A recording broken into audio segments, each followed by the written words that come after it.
Episode 5 में हम देखते हैं कि देंजी पावर के सामने उस टॉयलेट में होता है और तभी देंजी अपने हाथ आगे बढ़ाकर अपना ड्रीम पूरा करने लगता है और वहाँ पावर भी मजे ले रही होती है मगर वहाँ कुछ गिर जाता है और उसे पावर उठा लेती है और कहती है ये ब्रेस पैड है और इससे मेलन कुछ और ही बड़े हो जाते हैं।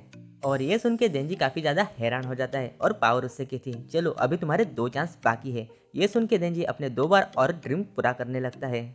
और ये सब खत्म हो जाने के बाद देंजी शॉक में खड़ा होता है और पावर उसके कंधे पे हाथ रखती है और कहती है तुम बहुत ज़्यादा लकी हो कि तुम्हें इन चीज़ों को हाथ लगाने का मौका मिला है।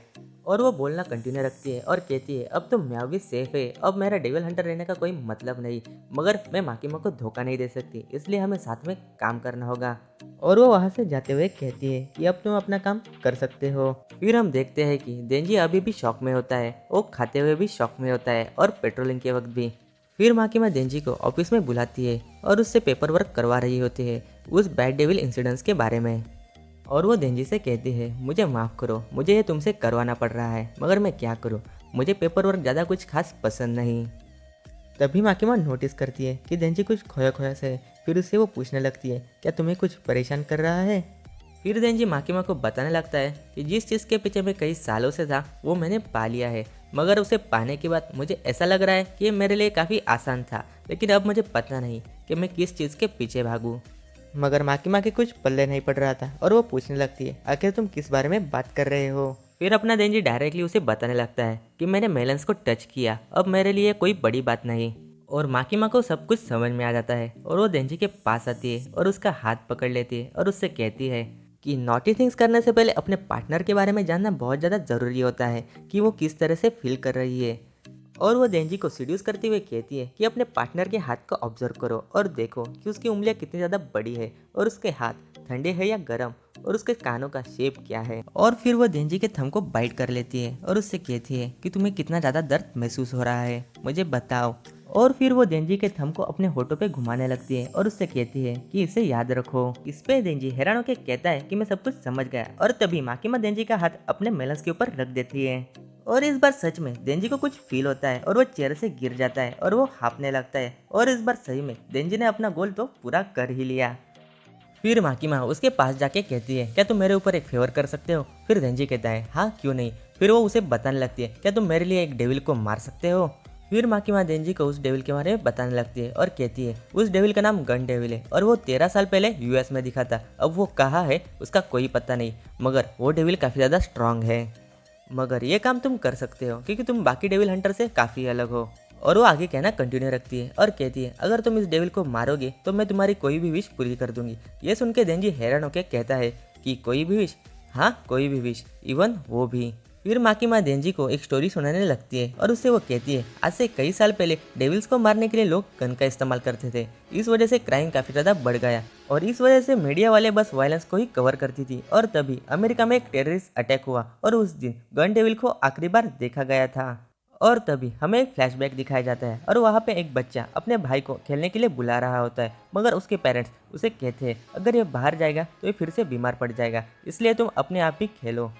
फिर भी वो बच्चा अपने भाई के पीछे पीछे जाने लगता है और वो दोनों बर्फ में खेलने लगते हैं। और तभी वो बड़ा भाई कहते हैं अगर हम ऐसे ही बर्फ में खेलते रहे तो हमें ठंडी लग जाएगी, इसलिए तुम अंदर जाओ और हमारे लिए ग्लव्स लाओ। और वो बच्चा खुश होकर अपने घर की तरफ जाने लगता है और उसका बड़ा भाई दूर से सब कुछ देख रहा होता है और अचानक से वो घर तूफान की वजह से बर्बाद हो जाता है। फिर हमें पास्ट का जापान दिखाया जाता है, वहाँ उस दिन गन डेविल ने बस 5 मिनट में 1.5 मिलियन लोगों को मार दिया होता है। फिर हमें प्रेजेंट में दिखाया जाता है, वहाँ पे माकिमा देंजी को बता रही होती है इसी तरह से बाकी के डेविल भी स्ट्रांग होते गए। फिर उन डेविल को रोकने के लिए हर देश अपनी ताकत बढ़ाने लगा। ये सब सुन के देंजी बताता है कि मैं ज़्यादा कुछ समझा नहीं, मगर वो डेविल काफ़ी ज़्यादा स्ट्रांग लगता है, मगर मैंने मन में ठान लिया तो मैं उसे ज़रूर मार दूंगा। इसके बाद माकिमा देंजी को गन डेविल के कुछ पीसेस दिखाने लगती है जो उन्होंने ढूंढे थे और उससे कहती है अगर कोई डेविल इन्हें खाता है तो वो और भी ज़्यादा स्ट्रांग होता है और इन्हें इकट्ठे रखो तो एक दूसरे से मैग्नेट की तरह चिपक जाते हैं। और हमें दिखाया जाता है कि आकी ने एक और पीस उस मछली से ढूंढ लिया होता है और वो अपने पार्टनर से कहते हैं कि हम उस डेविल को मार ही देंगे। और हमें दिखाया जाता है कि वो बच्चा जो बच गया था वो आकी है।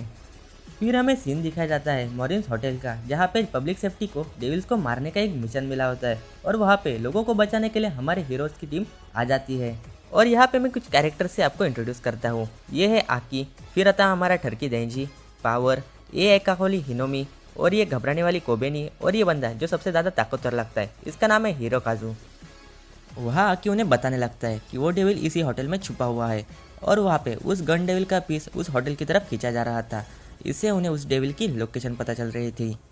और वहाँ पे आकी आगे बात करते हुए कहता है कि इससे एक बात साफ होती है कि जो कोई डेविल यहाँ पे है उसने गन डेविल का पीस खाया है। इससे देंजी कहता है कि तुम श्योर हो कि यह गन डेविल तो नहीं। फिर आकी उसे बताने लगता है कि ऐसा हो ही नहीं सकता क्योंकि यहाँ पे फोर्स कम लग रही है। फिर पावर कहती है वो चीज़ मुझे दे दो। फिर आकी कहता है अपने तमीज़ में रहो, और वो दोनों आकी को परेशान करने लगते हैं। फिर आकी इन दोनों को च्युइंगम दे देता है और ये दोनों आकी को यस सर कहते हैं और वो दोनों च्युइंगम खाने लगते हैं। फिर वो बड़ा वाला हिरोकाज़ु आकी से कहता है क्या हम सच में इन्हें अंदर ले जाने वाले हैं, क्योंकि मुझे इन पर बिल्कुल भरोसा नहीं, क्योंकि वहाँ एक फिend है और वो एक बेवकूफ़ बच्चा, हम इन्हें अंदर नहीं ले जा सकते। इस पे आकी कहता है हम इन्हें पीछे नहीं छोड़ सकते क्योंकि इन मिशन के इनको पॉइंट मिलते हैं, और वैसे भी इन मिशन के दौरान ये कोई भाग जाते हैं या फिर दुश्मन के साथ हाथ मिलाते हैं तो हम इन्हें मार सकते हैं। और ये दोनों डिस्कस करने लगते हैं किसी सुबह वाले प्रैंक के बारे में, और ये सब आकी सुन लेता है और उन पर और भी ज़्यादा भड़क जाता है। और वहाँ पे एक आँख वाली हिमेनो आकी से कहने लगती है कि थोड़ा चिल करो और उन पर ज़्यादा मत भड़को। इस पे देंजी कहता है मैंने सुबह ही एक बैड डेविल को मारा है, इसलिए मुझे रिवॉर्ड चाहिए। फिर इस पे वो हिमेनो कहने लगती है जो कोई इस डेविल को मारेगा उसे मैं किस दूंगी। ये सुन के वो हिरोकाज़ु कहने लगता है तुम जैसे यंग लड़की को शादी से पहले किसी को किस नहीं करना चाहिए। और वहाँ पे वो हिमेनो कहने लगती है मिशन के लिए रिवॉर्ड देना ये तो मोटिवेशन का काम करता है। और यहाँ पे अपना देंजी ये बातें सुनकर माँ के बारे में सोचने लगता है और वो अपना नया गोल सेट करता है। और वहाँ पे देंजी बताने लगता है कि मैं अपनी फर्स्ट किस किससे लूँगा यह मैंने डिसाइड कर लिया है, और इस गन डेविल के पीस को मैं उस तक पहुँचाऊँगा। और वो माँ का दिया हुआ ज्ञान फैलने लगता है और वो कहता है जब तक तुम अपने पार्टनर के बारे में जान नहीं लेते तब तक नॉटी थिंग्स करने में मज़ा नहीं आता, और वैसे भी मैं तुम्हारा नाम भी नहीं जानता, इसलिए तुम्हारे होठों में मुझे बिल्कुल भी इंटरेस्ट नहीं। ये सुनने के बाद वो हिमेनो देंजी के करीब आती है और उसके कानों में कहती है अगर तुम इस डेविल को मारोगे तो मैं अपने तुम्हें टंग से किस करूंगी। और ये सुनने के बाद देंजी पूरे जोश से आगे बढ़ने लगता है उस डेविल को मारने के लिए। और वो हिरोकाज़ु भी देंजी के पीछे लग जाता है और वो दोनों लड़ने लगते हैं कि डेविल को सबसे पहले कौन मारेगा। और वहाँ पे आकी कहने लगता है ये जो नई टीम है जो किसी काम की है या नहीं। और वहाँ पे हिमेनो कहने लगती है जो हिरोकाज़ु है बहुत ज़्यादा कमज़ोर है मगर वो मोटिवेटेड रहता है, मगर जो कोबेनी है वो बहुत ज़्यादा ताकतवर है मगर वो डरी डरी रहती है। और आकी उसे कहने लगता है शायद अगले साल तक ये सब मारे जाएंगे या फिर ये क्विट कर देंगे। फिर हमें एक फ्लैशबैक दिखाया जाता है जहाँ पे हिमेनो किसी कब्र के सामने खड़ी रहती है और उससे कोई कहता है ये बच्चा काफ़ी ज़्यादा रूड है मगर हमने इसे ट्रेनिंग दी है। और वहाँ पे वो लड़का कहता है कि मेरा नाम आकी है। और वो हिमेनो आकी से कहने लगती है तुम मेरे छठे पार्टनर हो और बाकी सारे मारे गए क्योंकि वो किसी काम के नहीं थे। और वो आगे कहती है कि तुम तो नहीं मरोगे ना। यही बातें आकी सोच ही रहा था, तभी हिमेनो कहती है कि वो डेविल आ रहा है।